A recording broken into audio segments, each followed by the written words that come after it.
Welcome, guys, to the all-time great Cricket Captain Series. 16 teams vying for the greatest team of all time. A 16-team round-robin tournament featuring the greatest players of all time. So pretty much the point system will be simple. A win will get you 3 points, an unlikely tie will get you 1 point, and a loss will gain you 0. So we'll play one round per episode, guys. So the round fixtures as follows. So we've got Oman taking on Ireland in the first game. The second game will be New Zealand versus Bangladesh. We've got South Africa versus Pakistan. India versus England. West Indies versus Scotland. Zimbabwe versus the United Arab Emirates. Sri Lanka versus the Netherlands. And Afghanistan taking on Australia. So without further ado, guys, we'll create the Oman and Ireland teams and we'll get straight into the 50 over action. Okay, just before we start the Oman and Ireland match, these games are all simulated, so pretty much it is random who wins to make it fair. Let's get to the teams, shall we? So Oman are a team I don't know too much about, so pretty much that is their lineup by default that they've chosen for this game. So yeah, it'll be interesting to see how they go. They probably are heavy underdogs in most games, but made some promising players. A decent average from this player here, and Bilal Khan. He's played quite a few games. 18 wickets at 21. Nadeem looks like a handy bowler. This guy here looks like a good bowler and batsman, and so is the top order batsman there. But without further ado, let's get to the Irish side. The Irish side is packed full of stars from the 2000s, 2010s. Very decent side who have provided plenty of highlights over the years for world fans. Got Porterfield captaining the side, opening the batting with Sterling. Joyce at 3, Balbirnie at 4.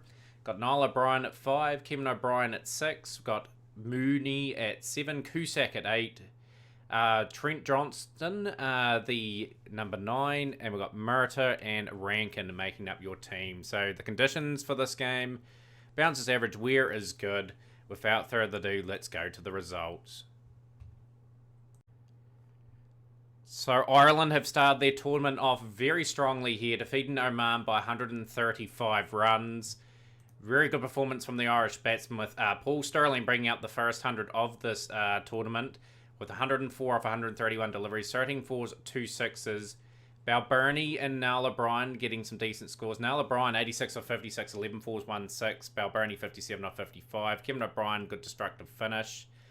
Khan was good at the top 2 for 33, but ultimately the bowlers leaked too many runs. So the partnerships were pretty good. Like the key ones were the third wicket, fourth and fifth wickets. You can see the over by over for Ireland just steady, and then they launched in the final onslaught there. So Oman, 180 all out. Singh and Elias, I think is how you pronounce the name, both getting in the 40s. Prajapati, 33 off 26, but ultimately the Irish had a good day at the office. Rankin, 3 for 20, 2 for 48 for Johnson, 2 for 33 for Cusack, and 2 for 5 for Moody. And a real dominant display there from the Ireland team. The second game of the all-time greats tournament is about to begin. New Zealand taking on Bangladesh in this particular game. New Zealand's all-time great side's a pretty good one. We've got Martin Guptill opening the batting with Nathan Astle. Pretty much Nathan Astle is a very useful opening batsman with, I believe, 16 one-day hundreds and just his ability to bowl some medium pace as well. What a fantastic career Nathan Astle had. He was really good in run chases and setting the tone at the front. Martin Guptill, of course, gets a spot there. Very strong 3, 4 and 5. Williamson, Crowe and Taylor, New Zealand's best ever batsman ever produced. Brendan McCullum at 6 in an unusual role for him. Opened the majority of his career, but spent a bit of time at 6 in his early career, so we're going to put him there as a finisher. And we've got Chris Cairns at 7, considered one of the best all-rounders New Zealand's ever produced. Definitely a devastating batsman in his time.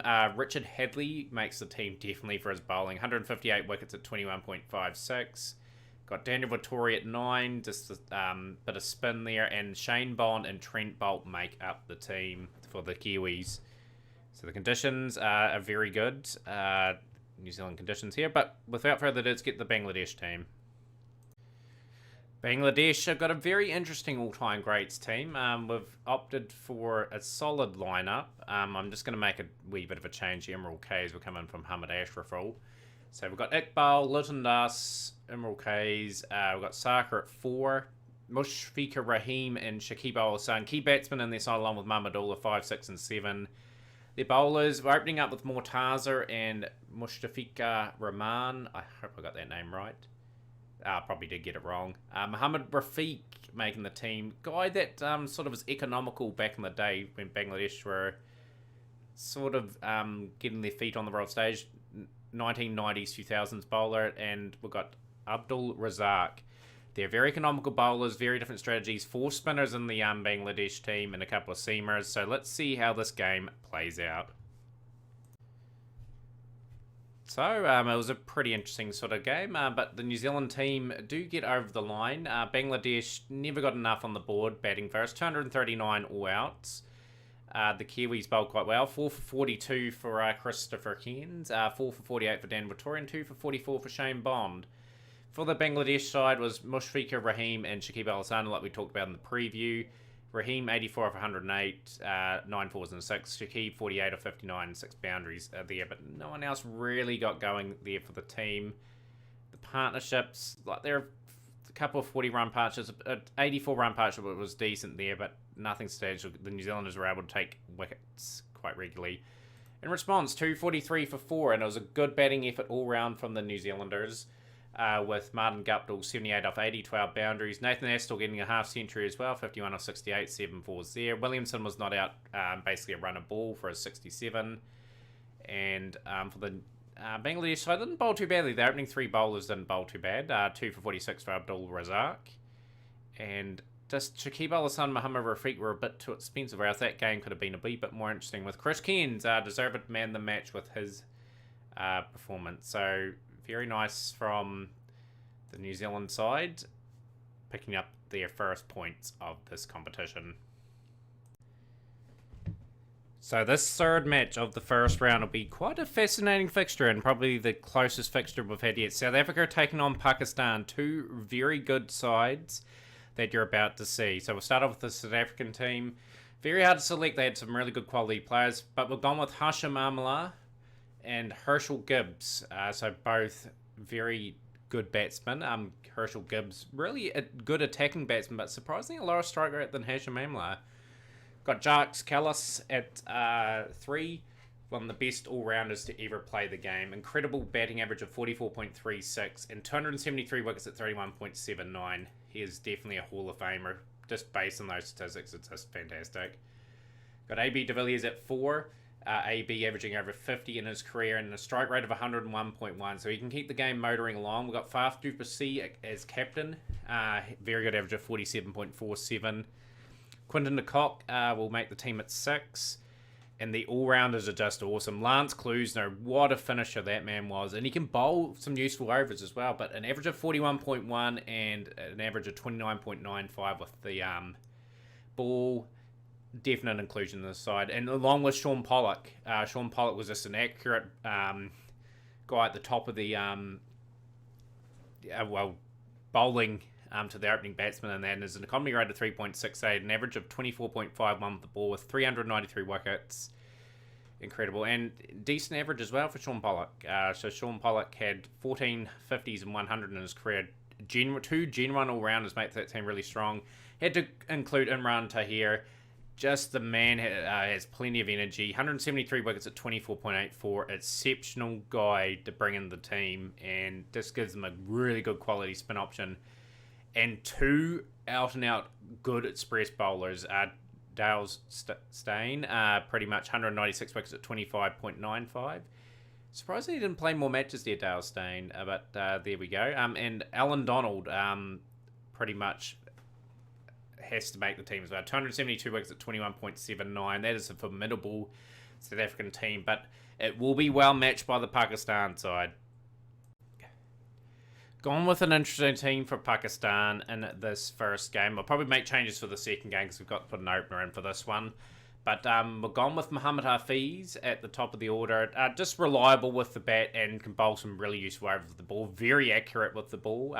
Economy rate of 4.19 there. They've got over 100 wickets.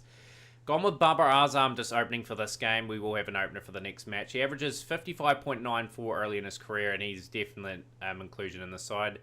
Got the legendary Izamam ul Haq, 378 one-day internationals. Average of 39.53. A prominent cricketer through the 90s and the 2000s. Got Javed Miandad, one of Pakistan's best batsmen of all time. He will take the gloves today. Respectful average of 41.70. We've got Misbah ul Haq making the team at 5.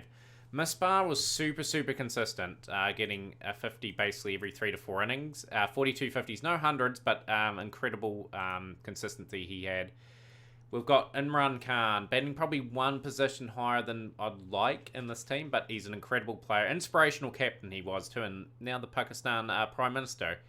33.41 average with the bat and 26.62 with the ball. We've got Boom Afridi. You have to have a team with him in it.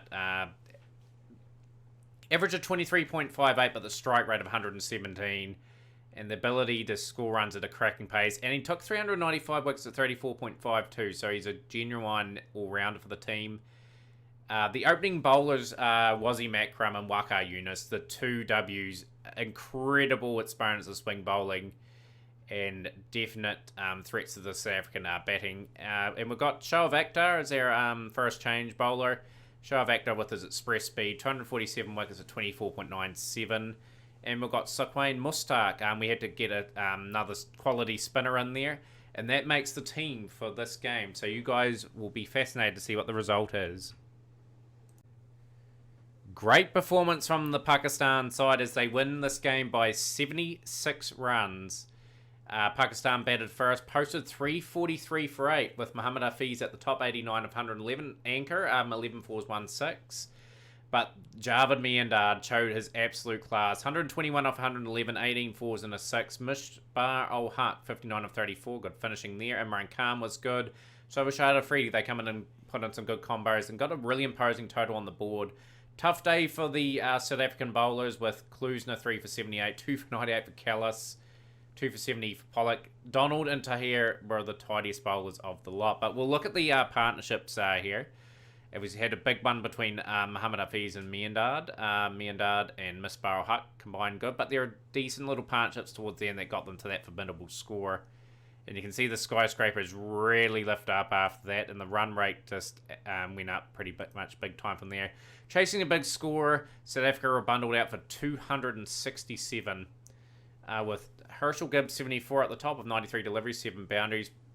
Shaun Pollock with a 50 of 41, 6 fours and a 6, but not enough from the middle order. Like some starts there, but ultimately not getting going.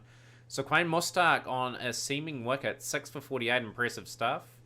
Wasim Akram and Waqar Younis were quite expensive at the top there, I found. But overall, a good performance from Pakistan. They'll take this first round game against South Africa. So our next game is between India and England. Well, what's set to be a cracking game of cricket. India and England have got some really good players. Let's go and see their teams. So pretty much for the first one-day game for these two in this competition, we've got Sachin Tendulkar and Sharma opening up for India. Tendulkar and Sharma got just incredible records, and Tendulkar can bowl a little bit if need be. Virat Kohli at 3, probably contender for the best one-day batsman of all time. We've got Sourav Ganguly at 4, at an impressive average of 41.02. He's taken 100 wickets as well, Sourav Ganguly, so can bowl. They've got a heap of bowlers here, India.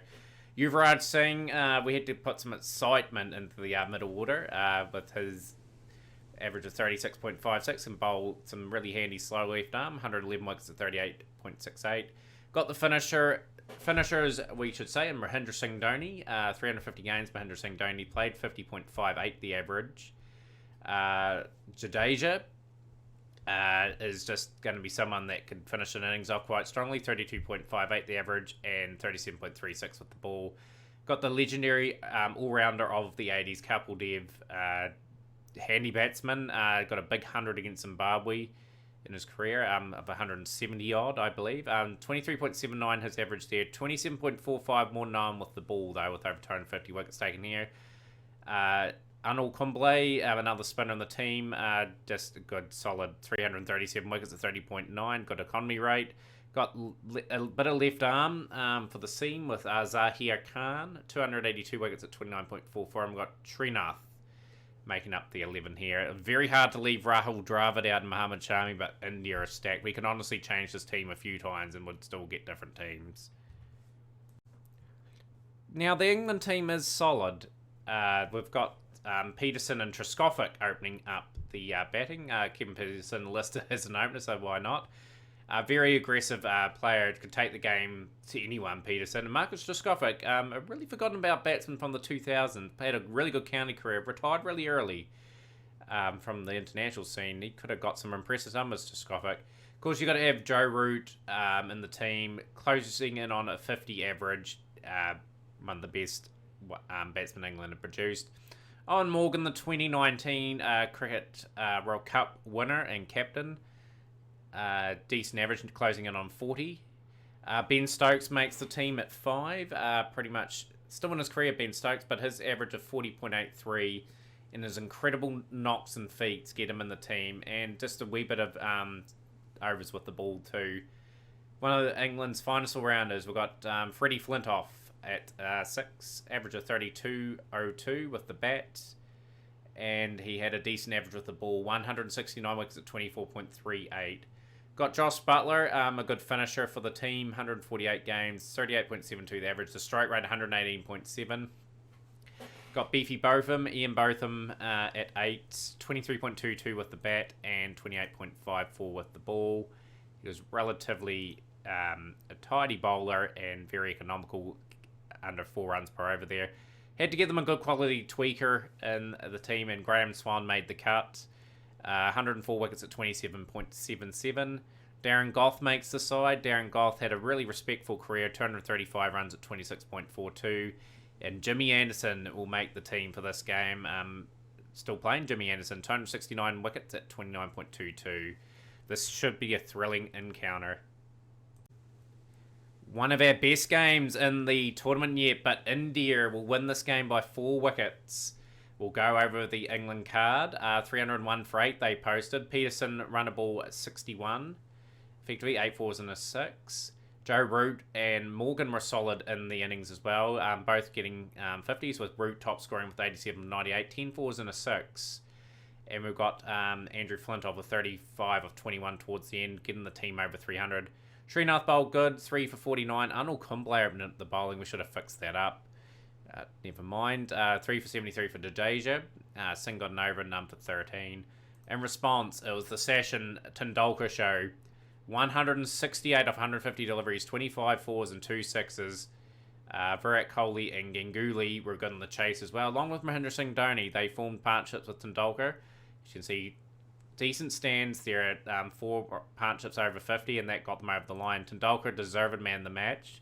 For England, 4 for 67 for Ian Botham. Just not enough wickets up front for the England bowlers, and India will pick up a valuable win at home against England.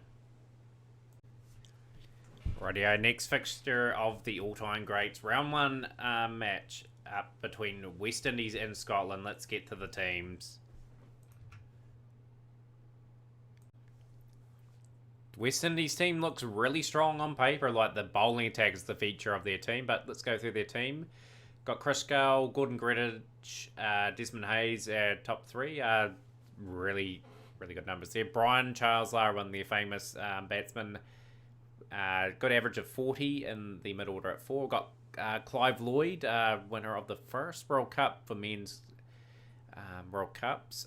Viv Richards, we'll put him at 6 because I reckon he'll be good towards the back end of an innings with his impressive strike rate. Ahead of his time, a strike rate of 91 back in the 70s and 80s was unheard of. Incredible batsman. Average of 47 with the bat and could do a bit with the balls, by 118 wickets at 35.83. Shivnarine Chanderpaul batting in a very unusual position of 7, but he just strengthens up the batting. We had Sunil Narine at there, but he just didn't quite fit the lineup in terms of the balance that we wanted. But the seamers, Roberts, Garner, Holding, Ambrose, able to strike fear in any batsman lineup. That is an impressive lineup to have. The economy rates are outstanding for the West Indies unit. Probably the best bowling unit in the competition. But without further ado, let's get to the Scotland team. Up against it today, Scotland, but they have some notable players. So we've got Gavin Hamilton here. Gavin Hamilton had a good career for Durham. He's quite a handy player, but yeah, respectful numbers in the one-day international, 750s and 200s. Looking for him to stand up. He can bowl a little bit as well. At the top, we've got Kyle Coetzee. Kyle Coetzee is still playing for Scotland. Respectful average of 43.8. Be looking to him to step up for the runs today. Got Callum McLeod. He's got some big hundreds in his time. Richie Berrington.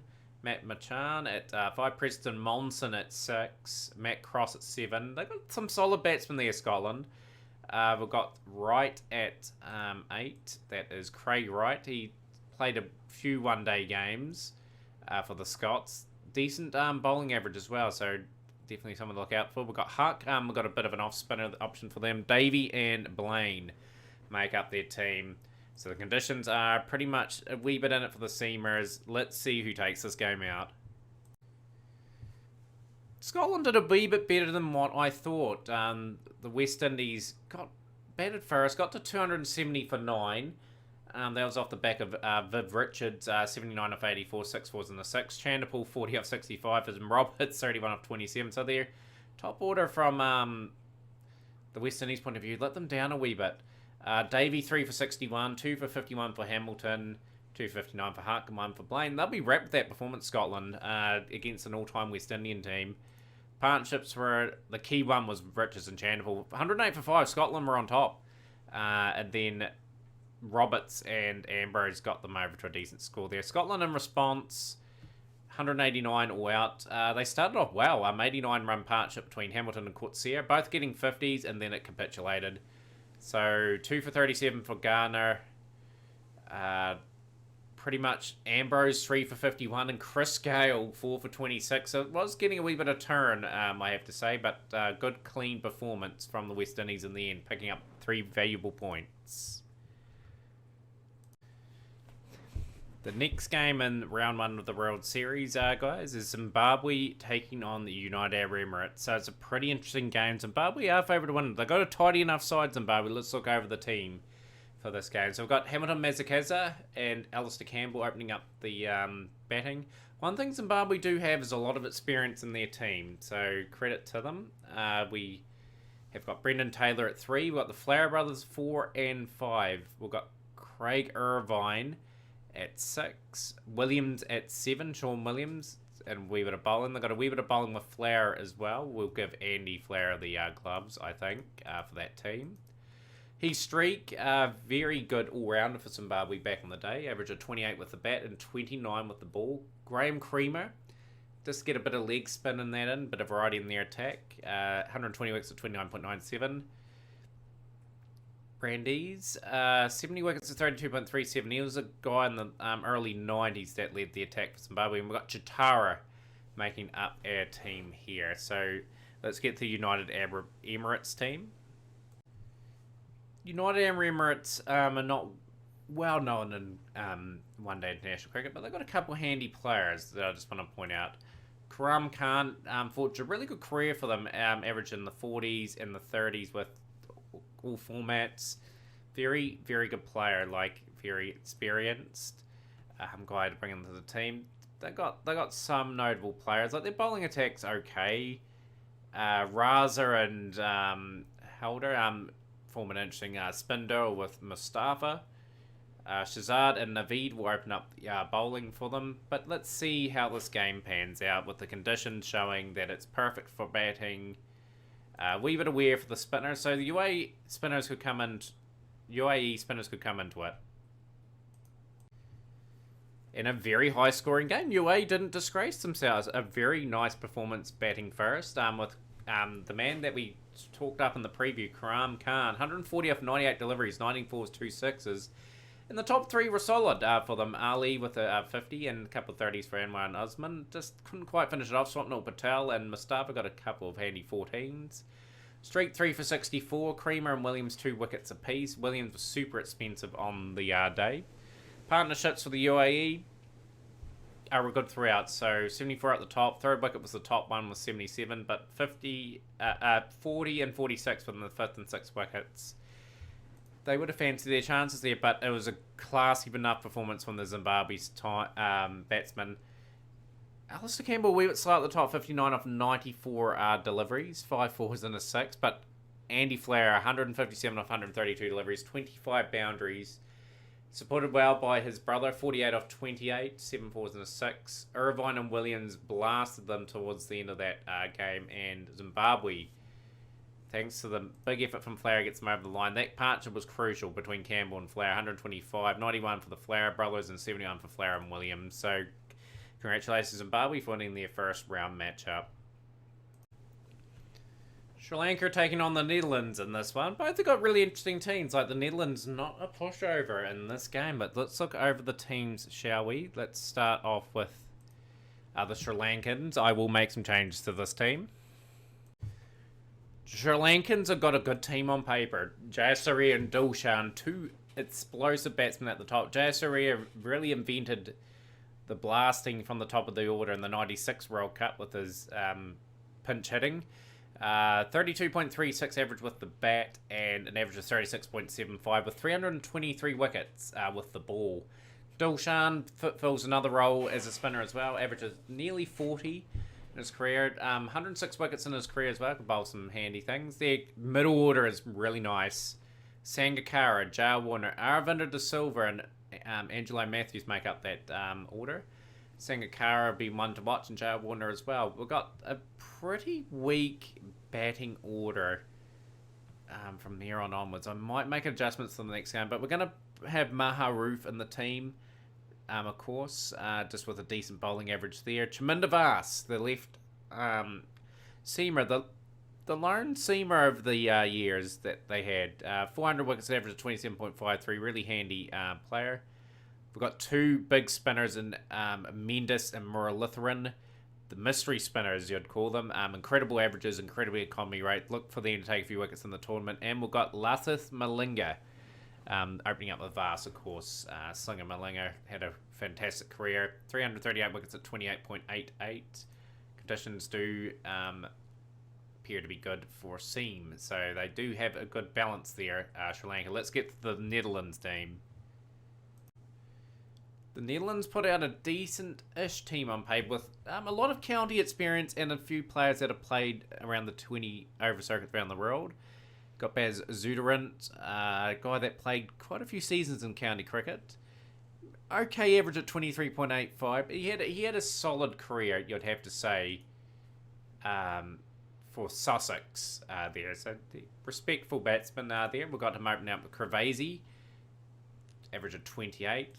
He had a lot of potential, this guy too, Alexei Kravazy. Retired a wee bit too young for my liking, but good solid numbers again. We've got Tom Cooper, who plays in the Australian leagues, average of 48.8, can bowl a little bit. Got Ryan Tenderskada, averaging 67 with the bat, and 55 wickets at 24.13. Looking for him to step up from the Netherlands here.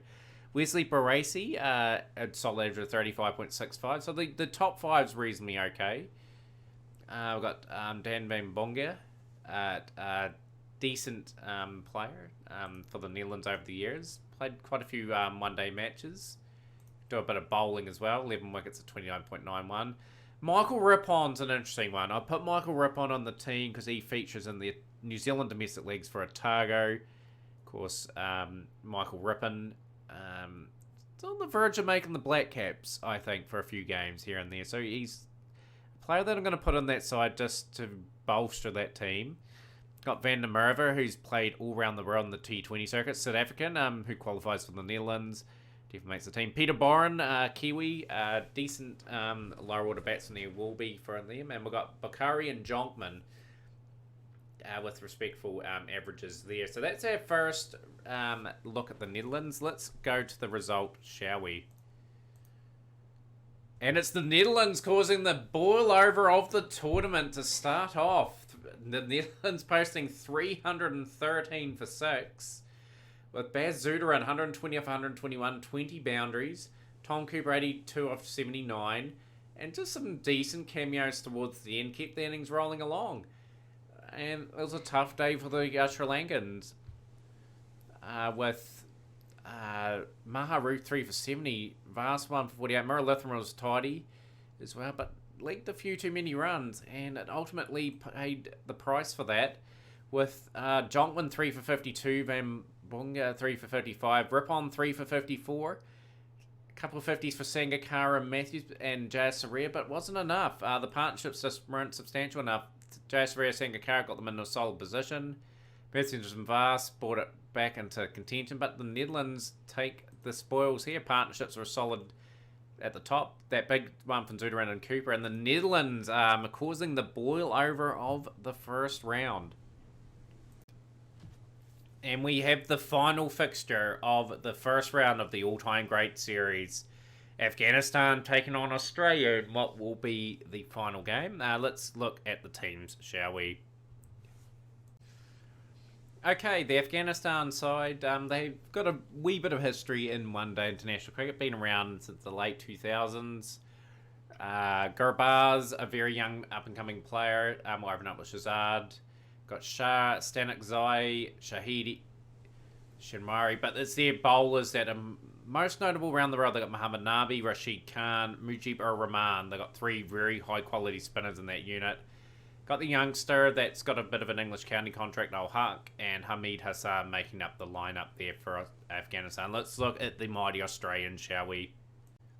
Again, it was a case for the Australians who to leave out in the lineup, but we have a good side here. Warner and Gilchrist will open up the batting. Very hard choice to leave Matthew Hayden out, but Gilchrist, one of the best keepers in one-day history and a very good attacking batsman up front. David Warner the same, good strike rates at the top. Got Ricky Ponting at 3 and Steve Smith at 4, two Australian greats. Michael Hussey at 5. Michael Bevan, one of the greatest finishers and run chasers for Australia over the years. Average of 53.58, the biggest average in the side. Had to fit an all-rounder in the team just to strengthen up the batting a bit. Andrew Simons making that jump there. He's averaging 40 with the bat nearly, and a good tidy bowl that could bit of bowl off spin, medium pace. Now to the bowlers. One of the best bowling units in the competition as well. We've got Mitchell Stark getting a go at 8 in this game. We've got Brett Lee opening up with Glenn McGrath and Shane Warne. I'm hoping Shane Warne has a good tournament here. The late, great Shane Warne, unfortunately, just recently passed away in real life.